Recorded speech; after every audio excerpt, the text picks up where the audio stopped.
Hi, this is going to be the first episode in a series of interviews I'm going to be conducting called the Indie Dev Spotlight, where each episode begins with the same basic questions and evolves as the conversation progresses. This episode, I have the amazing Seth Newlin, who's an awesome game dev and person.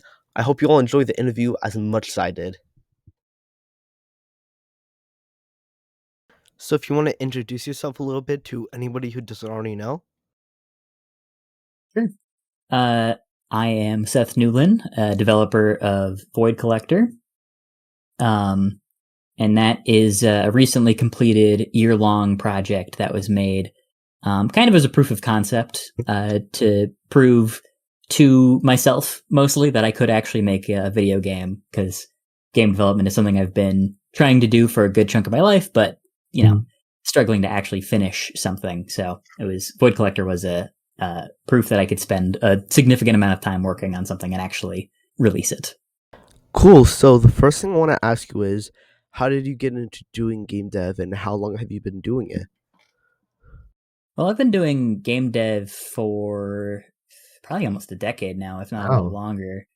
And most of it was pretty casual. My first introduction into game dev was Scratch, which is like a drag and drop web based game making platform.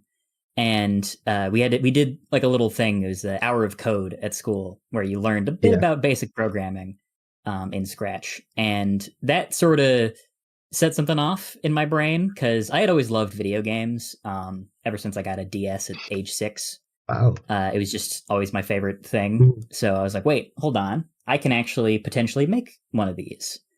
So I spent a ton of my free time from then on working on making video games, exploring, making little demos and stuff, both in Scratch and then later in RPG Maker, which is something I've spent quite a lot of time in, but now I'm doing Unreal. This one isn't on here, but I'm just wondering, why did you choose Unreal as your game engine? Yeah, so a couple reasons. One of which is just that it is very powerful. And I know that if I have pretty much any idea or concept for a video game, I could do it in Unreal. And there's a lot of really great game engines out there. Yeah. Especially ones that are more optimized, to be sure. But with Unreal, it has such a large suite of features that I could tap into, and I also know that there's not going to be any issues of it stopping being supported anytime soon. Yeah. So there's a certain confidence that it'll be around for a while, and no matter what I want to do, I could do it in Unreal. My next question is, when did you decide that game dev is what you wanted to do with your life? Yeah, that's kind of something I've been teetering back and forth on, because I always knew that the dream job was to do, well, maybe not always, but for a good while, I've known that the dream job for me was to be a game developer. But the thing is that I always felt it always felt like that was unattainable. It felt like that was kind of far away as an actual dream. So, for a good chunk of my life, I had always aspired to do other things. Like most recently, I was just recently graduated college to get a graphic design degree. Congratulations and all. Thank you. But it was while I was getting that degree that I realized that I really wanted to try to give this game development thing a shot, because I like doing graphic design, but it's just something that I could not see myself doing as like my job for the rest of my life. So I was taking a gamble and instead throw myself fully into this thing that I was more passionate about. Yeah. How do you come up with your game ideas? Like with Void Collector, how do you come up with like your fingers are guns? Like that's such an interesting idea. So like how does one come up with that type of thing? Yeah, well, it's not exactly a very helpful answer or a super insightful one, but most of my concepts just kind of appear in my head one day.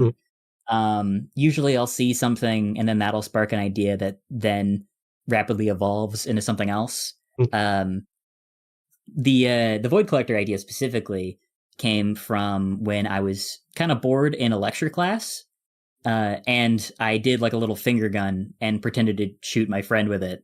And then I was like suddenly thinking, hold on, a finger gun, that could be kind of like an interesting idea for a game. And then that sole concept ended up evolving and evolving.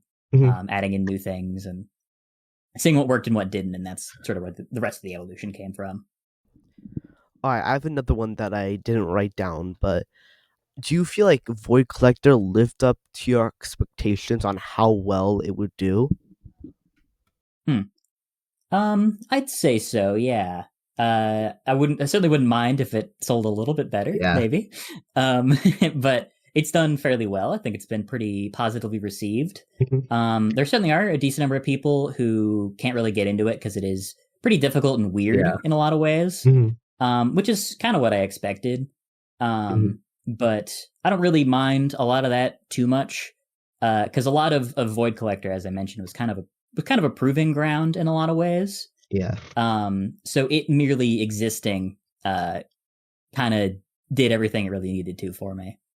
What do you believe is the most important thing for a game to have? Like, if you make a game, this is what you need to get right. Well, I guess it's not a specific answer, but I'd say it needs to have a certain spirit to it. Because I think it's pretty obvious when you play a game or watch a movie or really engage in any piece of art, if the person who made it or the people behind it really cared about it. And I think that is kind of the most important thing. You need to have that certain passion to it. The kind of passion to put in these little stupid details that most people won't notice, but it just kind of makes you smile.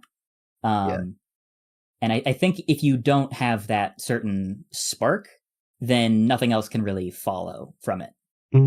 So I know this question doesn't really work for you, but I'm just going to ask it anyways. What game have you made that you're most proud of? Like, I'm going to assume it's Void Collector, but also just like prototypes or like anything. Like, what are you most proud of making? I mean, there's a lot of other things that I am pretty happy with. Like, I made a little RPG Maker game called Cool Zone, and that was made in about a month over a winter break, and that was fun. But Void Collector is definitely the main one. Again, because I think the biggest difficulty that I've had, and from what I've heard a lot of people have with game development, is just sticking with one idea for long enough and actually making it work. So Void Collector, the fact that I was actually able to spend all that time on it and make a product that I was really happy with, it's kind of hard to top that at the moment. But what are your personal favorite indie games, like other than your own? Like, what are your favorites? That is kind of tough because there's a lot of really, really good ones. Yeah. I'd say just some of the like ones that come off to the top of my head would be like Cuphead, Enter the Gungeon, Katana Zero, Ultra Kill. Those are kind of like the first ones. Pizza Tower, good example. Katana, I played through like a tiny bit of that, but that one was good. And then I played through like a lot of Cuphead with my brother a while ago, but that was good as well. I really like those games in particular. I love skill expression. Difficulty. Need to be difficult, but I like games where it feels like you can tangibly see and feel improvement, because that I think for me is like the most satisfying feeling that games provide. So this next one is a pretty heavily debated topic, but what do you believe qualifies as an indie game with like all these things coming out? Like, what do you qualify as an indie game personally? Yeah, I mean, I definitely say team size and budget has a certain part of it.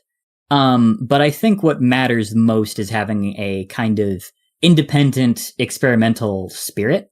Because I would say that there's a lot of games that we would qualify as indie games that I would kind of are more like AA studios by like the definitions of like the PS2 era. Like something like Clair Obscur. Like, I would feel like that is less of an indie, more of a AA game.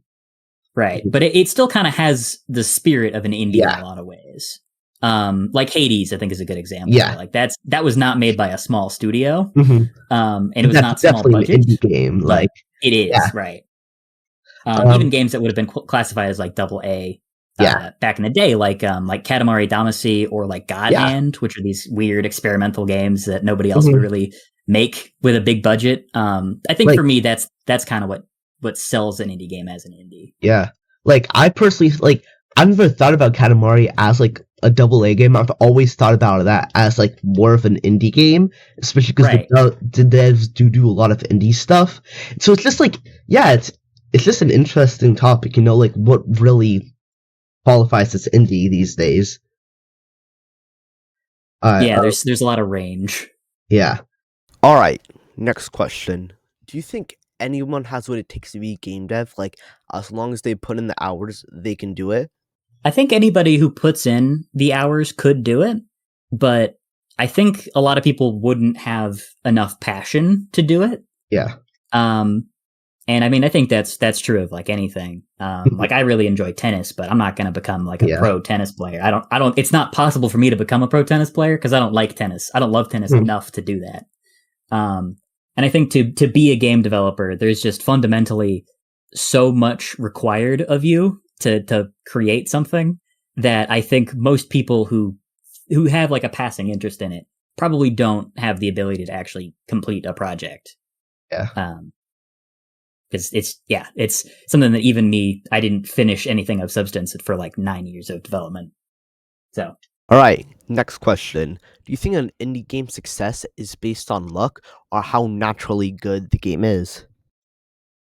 Probably a bit of column A, a bit of column B. Because I think word of mouth is especially powerful in today's age. But also I think that there are sometimes games can just get picked up by the right person. Yeah. You get the right YouTuber to shout it out. You get a video that does really well. Yeah, like something like Schedule 1. Like I wouldn't think that would do that well, but because all the streamers picked it up, it did like really well. Yeah, that's a game that I look at and I'm like, yeah, I mean that seems kind of cool, but it's not something I really would have thought would have blown up massively. Yeah. Like just look. Yeah, I haven't played it, so no definitive opinions, but it doesn't I've just really played the seem demo like and it stuff, is. but like. Yeah, like it doesn't strike me as a game that's like, oh, this is going to be one of the best sellers. No, it doesn't seem like it. You wouldn't think would be up there with a lot of the indie games. And I'm not disrespecting the devs. I know the dev put in a lot of work for the game, but you wouldn't think it would be as crazily successful as it is. And I just like props to the dev for getting like having the talent, getting the luck to like have it be that successful and everything. Like, you know.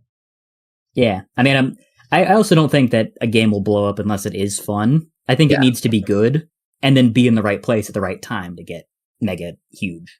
Yeah. I think it's going to be the final question, but do you have any advice for wherever an indie dev is on their journey? Like, do you have any advice to help them find success?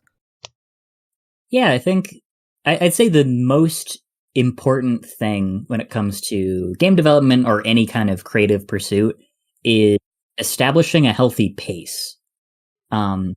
So that means consistently making progress, even on days where you're not really feeling super up to it. Because you let yourself slip too far behind, eventually it just gets easier to make excuses as to why you don't want to do work today. It's like, it was a long day. I'm getting tired. I don't want to have to do more development stuff on top of it. But at a certain point, you do kind of need to just keep pushing through even on days where you're not feeling it. Yeah.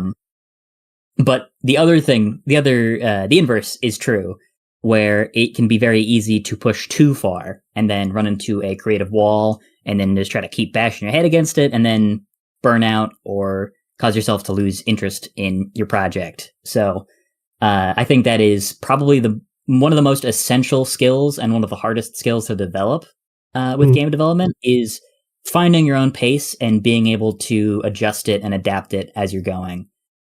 To consistently make progress, but not overwork yourself. Yeah. Well, thank you so much for doing this. Hopefully, this is going to be the first in many episodes and interviews I'm going to do with a bunch of other devs that hopefully will be good and everything. But yeah, thanks again for doing this. This was awesome. And thank you. Yeah, no problem. Thanks for having me. Best of luck with the interview. Of course. Thank you so much.